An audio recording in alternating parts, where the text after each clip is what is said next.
avec le concours des connaissances de bonne volonté qui se donnent corps et âme au service de Khadimou Rassoul. L'importance de celui-ci, c'est qu'il va pallier certaines difficultés liées à la combinaison de plusieurs facteurs, dont celle-ci. L'énorme gaspillage qui s'évalue à l'équivalent de la production de 2 à 3 forages de gros débit. Les branchements défectueux, les interventions clandestines sur le réseau hydraulique, l'utilisation abusive de l'eau au niveau des ménages, les robinets installés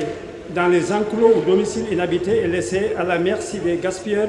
et comme à la course, l'échappée du réseau déjà à cheval sur 2 régions et plusieurs localités différentes, départements et communes qui abandonnent leur réseau initial pour bénéficier de celui de Touba pour la gratuité de l'eau, avec la complicité d'autorités peu soucieuses des conséquences néfastes de cet état de fait et qui font fi de l'ordre établi dans ce domaine. La plupart des forages de Touba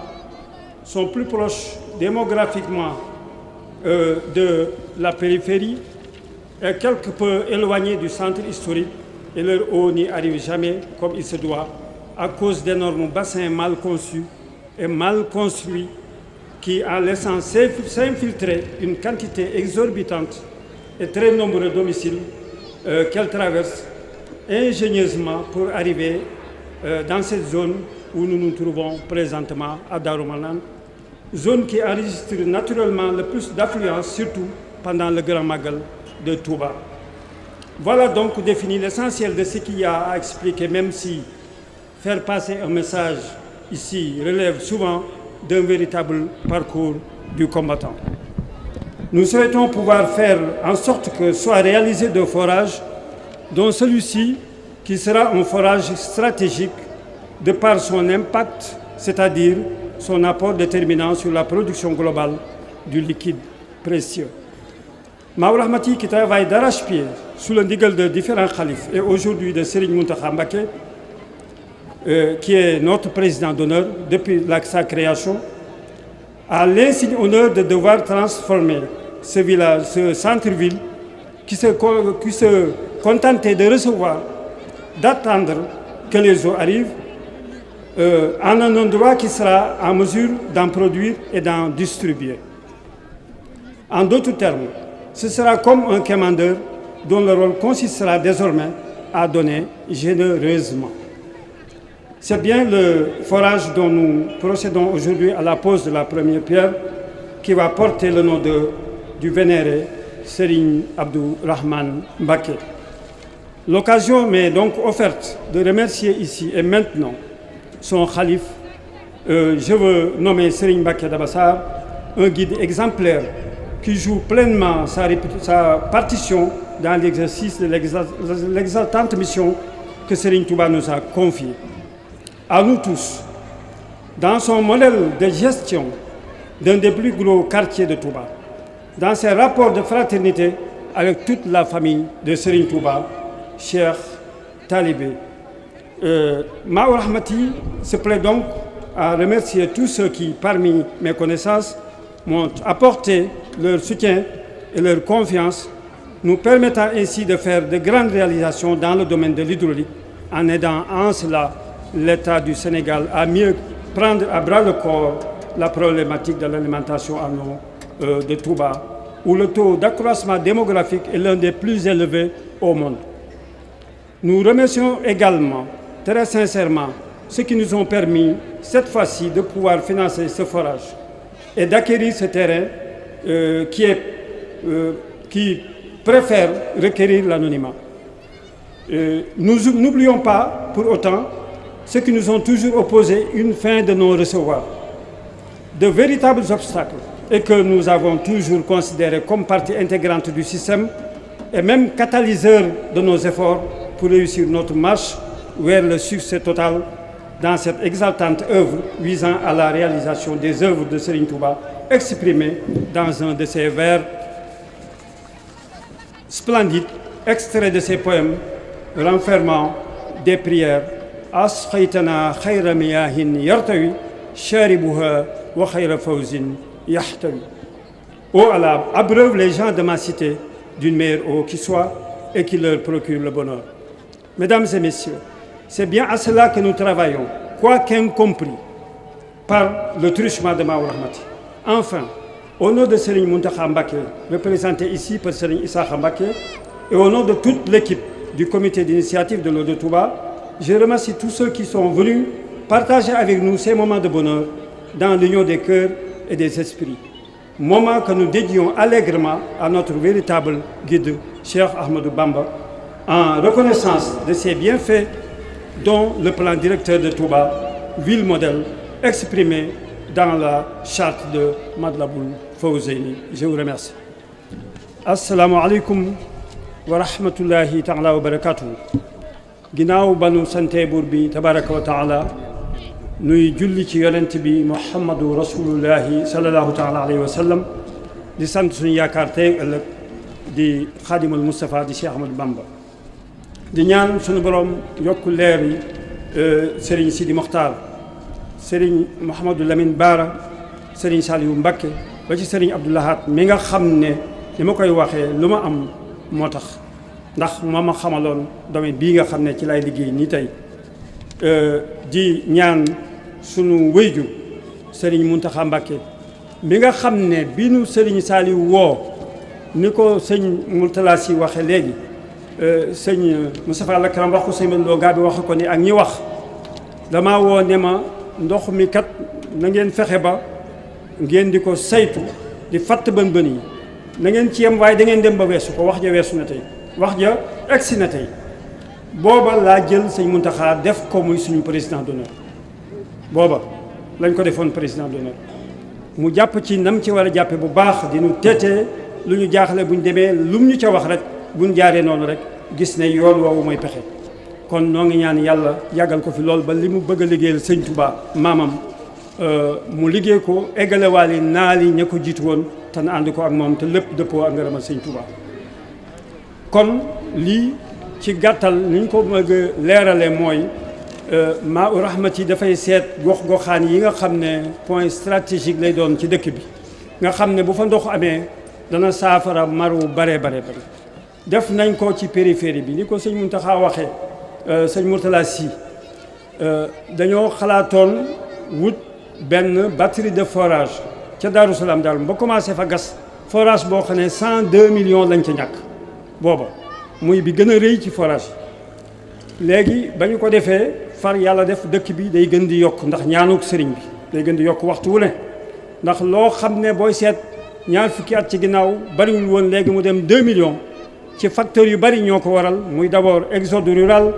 ñaanu sëriñ Abdou Lahad ga nga xam ne dafa barkeel parce que sécheresse dafa daal di am ba mu ne kenn ku ne sa toit ci toit sa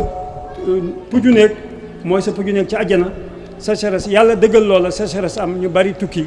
ñi nga xay defatuñ daani ki dara ci àll bi ñu daal di tuxu si léegi inondation yi am ci centre ville yi exode urbain dafa am léegi ci dëkk bi nga xay dañuy jógee Ndakaaru ñëw sax dëkk si Touba kon dëkk bu mel noonu nga xam ne ñëpp riir ñëw wutal ko ndox dana xaw a jafe rawatina nag ci bi nga xamee ne wutal gi ndox organiser wuñu ko wax dëgg yàlla parce que kenn ku ne ni mu ko waxee fa nga bàyyi man mi Daaru Naim sama facture nga ma fay xaar fii nag dañuy ñëw ne ndimbalal sëñ bi xeewalu sëñ bi damaa defee ne xeewalu sëñ bi dangaa war a xeewul ba pare bàyyi sa moroom mu xeewul loolu def naa ne baax na ci waaye lépp ba tey baax na nañ ko bàyyi ci yërmande ji mu nekk noonu kon nun li ñuy def mooy di wuti ay pexe am naa équipe bu dëgër bu suude boo xam ne Malick Badiane moo ko jiital am naa àndandoo yu wér mooy ñi nga xam ne mooy sëti Serigne Touba yu jigéen yi soxna Assumee jiite leen duñu daw duñu wax dëgg yàlla ba ma leen gisee ba léegi sama bët xonqatul daana xonq coyi nag waaye boobaak léegi xonqatul bi ma gisee sëñ Madloo Ngaabu naka jekk sëñ Moustapha Lakaram sëñ Bass Abdou Khoudous sëñ Cheikh Anta ak ñu mel ne ñoom sëñ Modou Mbacké waaw moom sëñ Modou Mbacké mii toog ak ñeneen ku mel ne sëñ Mbacké Dabassar mii booba ñoo ànd ak ñun ci liggéey bi wax dëgg yàlla guddi ak bëccëg tayit muy lu metti lool ca sëriñ Saaliwu laa tàmbale woon wax sëñ Moustapha Ceytu ne ko dama bëgg nga waxal ma sëñ bi ne ko lii diis na ci man dama bëgg mu yenni ma ci ba mu duggee noppi sëñ bi dana ma wéyal Touba loo fi liggéeyal Serigne Touba suñu borom ci boppam moo lay jàppale. yu Cheikh Mamadou Lamine Bara ñëwee sëñ Moustapha Lakaram wax na ko léegi bokk nañu reer mu ne ma loo fi gis ci lu baax bu ma ci tàggu loo fi gis ci lu baax bu ma fi tàggu loolu wax na ko. ma dem defe ne raw naa sëñ Sidi Mokhtar wóolu ma ñëw mu ne ma damaa bëgg nga jaayante xam naa ne metti na tuuma yi bari na nit ñi moom ku boot bukki xaj baw la waaye nag damaa bëgg nga jaayante ci sëñ Touba wax ko ñëpp di dégg wax naa ko juróomi yoon ne ko damaa bëgg nga dimbali ma li laay war a suul ma dem feneen ndax metti na ndax wax dëgg yàlla di sonn guddeeg bëccëg yàlla dimbali na ma am xame yu wér yoo xam ne wóolu nañ ma li ma mën a waat ci Xaadimul Moustapha mooy su fekkonte ne nekkoon naa ci sama mbiri bopp jet privé lay wàccee fi bu wér a wér te la ngay sacrifier ñama Serigne Touba booleel kenn ku ma ca ëppalee amul te weddi gis bokku ca lépp ma sacrifier ko ngir jëmi Serigne Touba loolu wax dëgg yàlla ñu boole ceeg di leen jox ñuy naan di la ŋàññi ñaanal leen ma rek ñun ñuy tànk ñu ngi koy man te duñu ko sañ a yor tànk ñoo ngi ci buum gi ñuy liggéey ñuy wax ñun ñuy liggéey ñuy wax ñu leen di jox naan ñuy wax ñu leen di jox naan ñuy wax loolu lañ bëgg. kon alhamdulilahi rabbil alamin sëñ Mountakha bi barki démb dem naa fa ñaari yoon ne ko damaa bëggoon nga yewi ma ci mu ne ma lii yow dong yaa ko fi mën a yor ci njabootu sëñ Touba gi yaakaar naa ne band yi ñëpp a ngi koy dégg. kon nag alhamdulilah dama koy sant bu baax moom itam wax dëgg yàlla sama baay la sëñ Aliou bu fi newoon lu raw la ma ko waroon defal dama koy defal te it lii sëñ Moustapha wax ba ñu tàmbalee rek lañ ko def président d'honneur